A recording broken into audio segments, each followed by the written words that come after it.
Narito na ang PTV Balita ngayon. Pinayuhan ng pamahalaan ng mga local government unit na maagap na magpatupad ng forced evacuation kasabay ng banta ng Bagyong Marce. Sa isinagawang briefing sa NDRMC, binigyang diin ni Defense Secretary Gibo Teodoro Jr. ang mas maagang paghahanda upang masiguro ang kaligtasan ng ating mga kababayan. Partikular niya dito ang mga lugar na mahirap na maabot ng tulong at rescuer.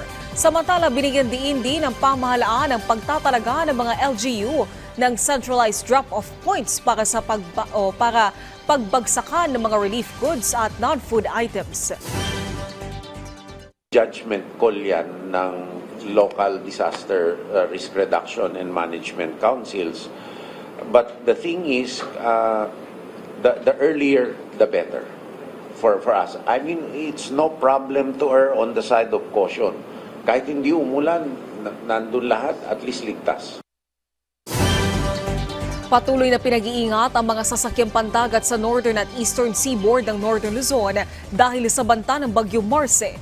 Ayon sa Pag-asa, magdadala ng malalakas hanggang sa napakalakas na hangin ang Bagyong Marce. Dahil dito, nakataas ang gale warning sa Hilagang Luzon.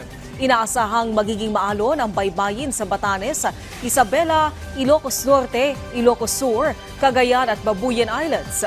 Sa forecast ng Pag-asa, posibleng lumakas pa ang bagyo hanggang bukas at makaapekto sa Hilagang Luzon.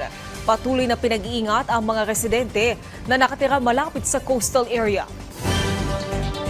At yan ang mga balita sa oras na ito. Para sa iba pang update, i-follow at i-like kami sa aming social media sites at PTV PH. Ako po si Naomi Tiburcio para sa Pambansang TV sa Bagong Pilipinas.